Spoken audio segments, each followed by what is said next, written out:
Good afternoon students. आज के आमादेर टपिक हलो डायबिटिस मेलिटास। आज के आमरा जानबो এই ডায়াবেটিস মেলিটাস বা বাংলায় যাকে বলে মধুমেহ সেই রোগটির সম্পর্কে।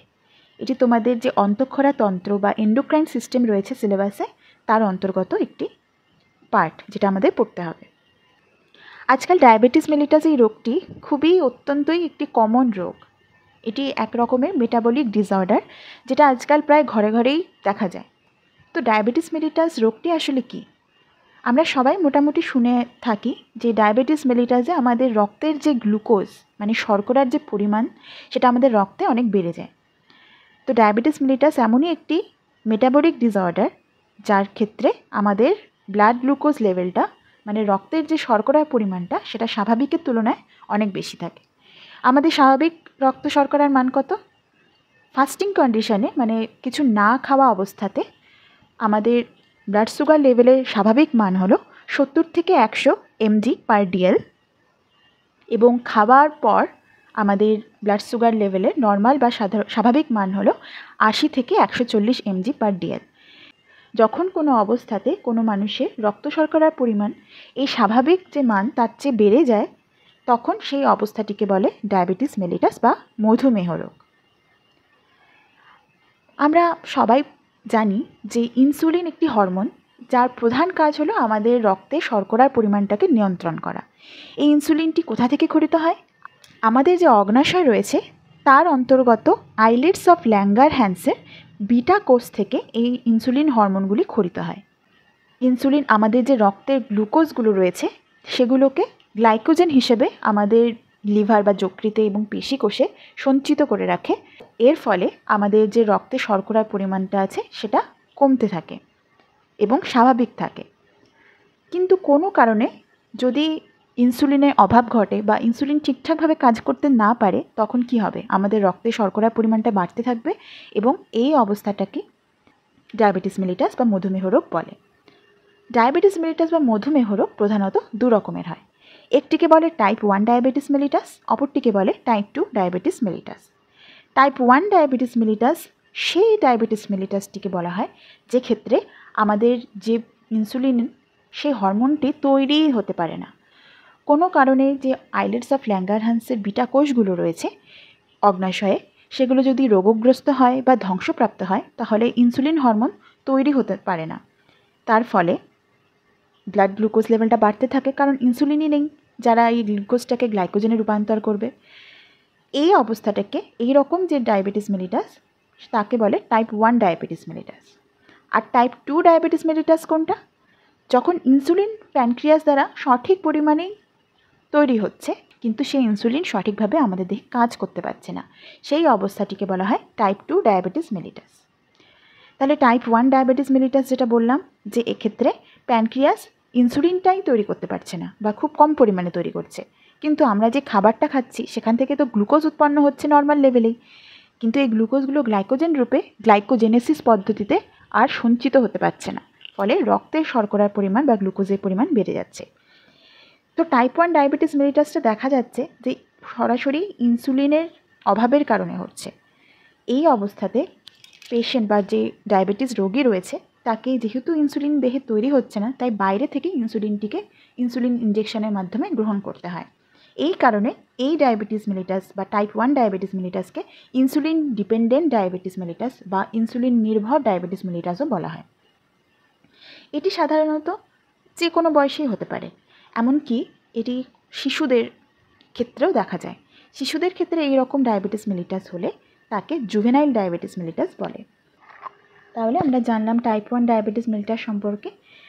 আর এবার জানবো টাইপ 2 ডায়াবেটিস মেলিটাস, যেটা আগেই বলেছি এক্ষেত্রে প্যানক্রিয়াস থেকে ইনসুলিনটা পর্যাপ্ত পরিমাণে ক্ষরিত হয়, কিন্তু আমাদের দেহের যে কোষে ইনসুলিন রিসেপ্টর বা ইনসুলিন গ্রাহকগুলো থাকে সেগুলো ইনসুলিনের সাথে কোনো কারণে বাইন্ড করতে পারে না বা যুক্ত হতে পারে না। এই অবস্থাটিকে ইনসুলিন রেজিস্ট্যান্স বা ইনসুলিন রোধ বলা হয়। ফলে ইনসুলিন পর্যাপ্ত পরিমাণে থাকার সত্ত্বেও আমাদের দেহ যেহেতু ইনসুলিনটিকে সেন্স করতে পারছে না তাই ইনসুলিন সঠিকভাবে কাজ করতে পারছে না এবং রক্তে গ্লুকোজের পরিমাণ কিছুতেই কমছে না।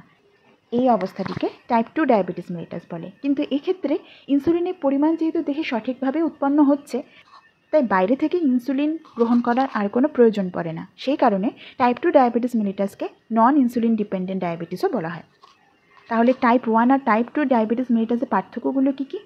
টাইপ 1 ডায়াবেটিস মেলিটাস তখন হয় যখন আমাদের অগ্নাশয় থেকে ইনসুলিন উৎপন্ন হয় না, কিন্তু টাইপ 2 ডায়াবেটিস মেলিটাস তখন হয় যখন আমাদের দেহে ইনসুলিন ঠিকঠাক উৎপন্ন হয় কিন্তু ইনসুলিন রোধ দেখা যায়, অর্থাৎ ইনসুলিন সঠিকভাবে কাজ করতে পারে না।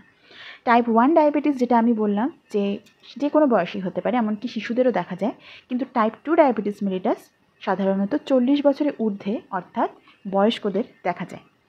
এছাড়া আমি যেটা বললাম টাইপ 1 ডায়াবেটিস মেলিটাসে ইনসুলিন বাইরে থেকে ইঞ্জেকশনের মাধ্যমে গ্রহণ করতে হয়, কিন্তু টাইপ 2 ডায়াবেটিস মেলিটাসে বাইরে থেকে ইনসুলিন গ্রহণের কোনো প্রয়োজন পড়ে না।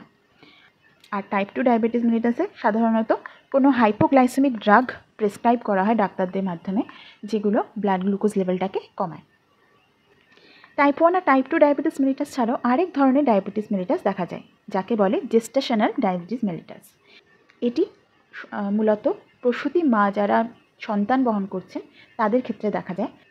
এর কারণ হলো প্রসূতি অবস্থায় মায়েদের দেহে যে হরমোনাল পরিবর্তন হয়, এছাড়া প্রসূতি অবস্থায় এই যে ইনসুলিন হরমোন, এই দেহকোষগুলো সেই ইনসুলিনটিকে ঠিকঠাকভাবে কাজে লাগাতে পারে না, এবং এছাড়াও প্যানক্রিয়াস বা অগ্নাশয় যেটা রয়েছে সেটা পর্যাপ্ত পরিমাণ ইনসুলিনও তৈরি করতে পারে না। এইসব কারণে প্রসূতি অবস্থাতে অনেক সময় ডায়াবেটিস মেলিটাস দেখা যায়, যাকে জেস্টেশনাল ডায়াবেটিস মেলিটাস বলে।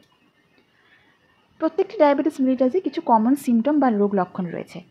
যেমন ডায়াবেটিস মেলিটাস যখন হয় তখন অবশ্যই যেটা আমি বললাম, আগেই বলেছি, যে রক্ত শর্করার পরিমাণটা অনেক বেড়ে যায়।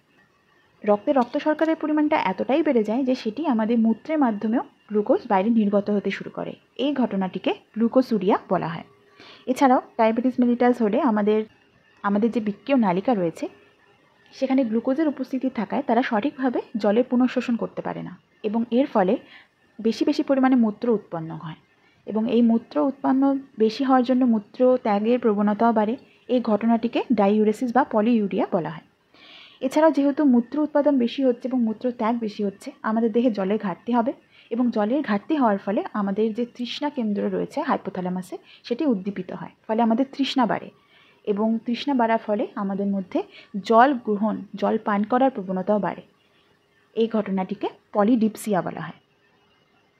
এছাড়াও ডায়াবেটিস মেলিটাসের জন্য আমাদের ক্ষুধা বাড়ে, আমাদের বেশি খাবার প্রবণতা বাড়ে, এই ঘটনাটিকে পলিফেজিয়া বলা হয়। এছাড়াও ইনসুলিনের অভাবে প্রচুর ফ্যাট ব্রেকডাউন হয়, মানে ফ্যাটের ভাঙন ঘটে, যার ফলে কিটো অ্যাসিড উৎপন্ন হয়। এই কিটো অ্যাসিডগুলো এত পরিমাণে উৎপন্ন হয় যে এগুলিও মূত্রের মাধ্যমে বাইরে চলে আসে। এই ঘটনাটিকে কিটোনিউরিয়া বলা হয়। এছাড়াও ডায়াবেটিস মেলিটাসের একটি অন্যতম লক্ষণ হচ্ছে আমাদের যে কাটা বা ঘা বা ক্ষতস্থান সেগুলো সঠিকভাবে সারতে চায় না এবং সারতে বিলম্ব হয়। ডায়াবেটিস মেলিটাস থেকে সম্পূর্ণভাবে রোগমুক্ত হওয়ার সম্ভাবনা সাধারণত খুবই কম, কিন্তু তবুও আমরা যদি আমাদের লাইফস্টাইল ম্যানেজমেন্ট করি, আমাদের যদি ঠিকঠাকভাবে খাদ্য গ্রহণ, আমরা ব্যালেন্স ডায়েট নিউট্রিশন আমরা যদি গ্রহণ করি, আমরা যদি যোগা বা এক্সারসাইজ করি, আর রেগুলার ব্লাড গ্লুকোজ লেভেলটাকে আমরা যদি মনিটর করি, তাহলে আমাদের ডায়াবেটিস মেলিটাস স্বাভাবিক লেভেলে চলে আসতে পারে। এবং এছাড়াও ডাক্তাররা যে সমস্ত ওষুধপত্র প্রেসক্রাইব করেন ডায়াবেটিস মেলিটাসের জন্য, সেগুলোর দ্বারা রক্তে শর্করা লেভেলটাকে নর্মাল বা স্বাভাবিক মাত্রা আনা যায়। তো আজকে আমরা পড়লাম ডায়াবেটিস মেলিটাস কী, ডায়াবেটিস মেলিটাস কত প্রকারের হয়, টাইপ 1 টাইপ 2 ডায়াবেটিস মেলিটাসের মধ্যে পার্থক্য কী, এবং ডায়াবেটিস মেলিটাসের রোগ লক্ষণ এবং ডায়াবেটিস মেলিটাসের প্রতিকার করা কীভাবে সম্ভব সেটা।